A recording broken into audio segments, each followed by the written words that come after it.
about this process, but usually for a kid, this is a big moneymaker. Craig refused to take this very generous offer because he knew that the steer would eventually be slaughtered, and his tender heart just couldn't take that.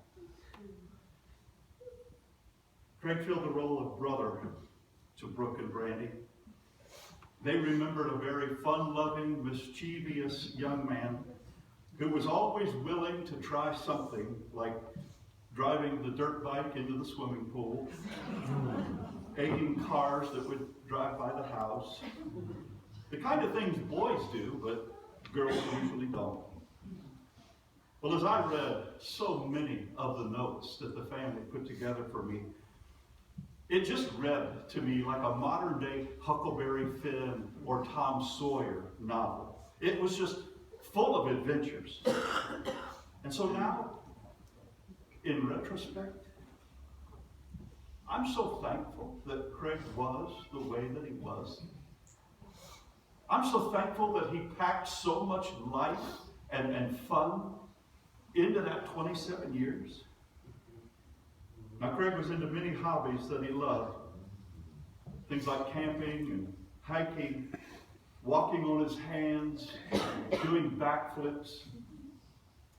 I've considered myself to be a fairly decent athlete in my younger days, but I could never do a backflip.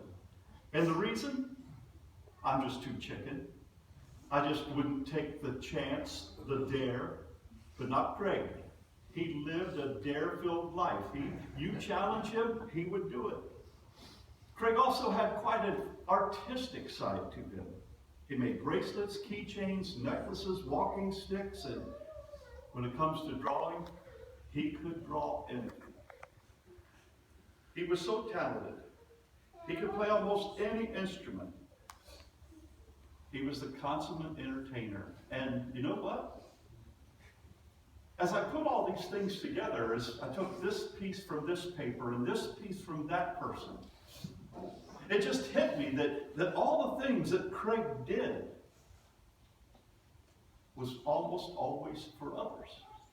It was to entertain others. It was to bring a smile and happiness to others. You have likely heard the phrase made famous by Tom Cruise, "You complete me."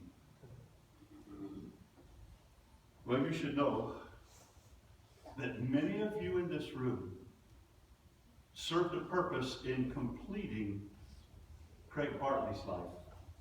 You say, you gave this consummate entertainer an audience, and that was his life. Nearly everyone mentioned how Craig was always smiling. A smile is an outward sign, an outward billboard of what's really going on inside. And so you need to take some of the credit for playing a role, for playing a part in this young man's life and giving him a life that was so full of smiles, that was so full of so much fun and happiness. As I read all the notes, and there were plenty, usually when I request for notes to be turned in, there are usually 4, maybe 5. I had about 18 notes, full papers that came in from family and friends. As I read these notes about this very special young man, I was reminded of one of my own favorite movies. You see, Craig was a musician. And one of my favorite movies is about a musician. It's called Mr. Holland's Opus. And if you've never seen it before, it's not an Academy Award winner, but it's worth downloading or renting or however you draw in your entertainment. Mr. Holland is a budding musician who has aspirations someday of being a symphony orchestra conductor and even writing his own symphony. Well, all of his aspirations get sidetracked and cut short when his wife becomes unexpectedly pregnant. And so to support the family, he gets a job at the local high school as the music teacher and band director. And so He spends all kinds of time investing his life in young kids' lives, helping them to learn instruments so he can form a high school band. And there's one young lady in particular that consumes all kinds of extra patience and practice. But eventually, she learns, and she makes the high school band. Well, days turn into weeks, weeks turn into months, months turn into years, and years into decades. And after investing 20 years of his life in the lives of all these high school young people, after foregoing his aspirations as a symphony orchestra conductor, the school system that he works for has to make some budget cuts. And the music department is the first to go. And so there he is at his office. And he's taking things off of the desk and packing them in a box. He's taking down dusty decorations off of the walls and packing them in a box. And his son and wife arrive in order to help him carry all this stuff out to the car. As they're carrying the boxes down the hall, they hear a noise in the auditorium. Now, wait a minute, this is on a Saturday. There's not supposed to be anybody in the school. And so they set their boxes down and they go to investigate. And as they approach the auditorium doors, they are pushed open from the inside to reveal an auditorium that is packed full of former and current students. And they're all there to honor Mr. Holland. He's ushered up on stage. The MC of the program comes out. It's none other than that girl, the one that he had spent so much extra time with. She is now the governess of the state and the MC of the program. And she walks up to the podium and she looks over at Mr. Holland and she says, Mr. Holland, we are all well aware of your aspirations to become a symphony orchestra conductor and even to write your own symphony someday. But Mr. Holland, look out. And as his eyes are panning the audience, she says, Mr. Holland, we are your symphony. I said that to say this. To all the family, to all of you friends, you are Craig's symphony. He will live on now through you. When you're kind and caring, when you go out of your way to make people laugh and smile and bring a little bit of sunshine into their dark day, when you lift up those who have fallen down and you bring a little sunshine into their life, you are keeping the very things that Craig Bartley stood for alive.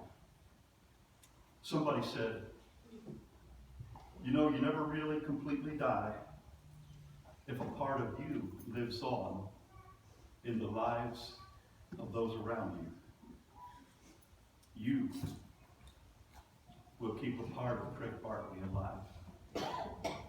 Let's talk about his love. 1 Corinthians chapter 13 is known as the love chapter in the Bible. And it starts out like this. If I speak in the tongues of men and of angels, but have not love, I am only a resounding gong or a clanging cymbal. And what it's trying to tell us is that you could be multilinguistic. You could speak French and Italian and German and Russian and Spanish and West Virginian. You could even speak the language of the angels, it says. But if you don't have love, it says, you're nothing but a bunch of noise. And then it goes on right after that to say, if I had the gift of prophecy and could fathom all mysteries and knowledge and even a faith that could move mountains but have not love, I gain nothing. You could be the one in your circle of friends and influence that gets the perfect score on your ACT college entrance exam. You could be the person who dethroned Ken Jennings, the guy that won Jeopardy so many days and then weeks and even months in a row. You could be that smart, that intelligent, but it says, if you don't have love, you've got nothing. And the passage is trying to teach all of us a life lesson that I think Craig Bartley got, and I hope you'll get. That that in this life, you can do a lot of amazing things. You can do a lot of wonderful things. There is nothing more valuable than love. I think it's safe to say Craig was a man who loved and was loved. His mother, Thelma,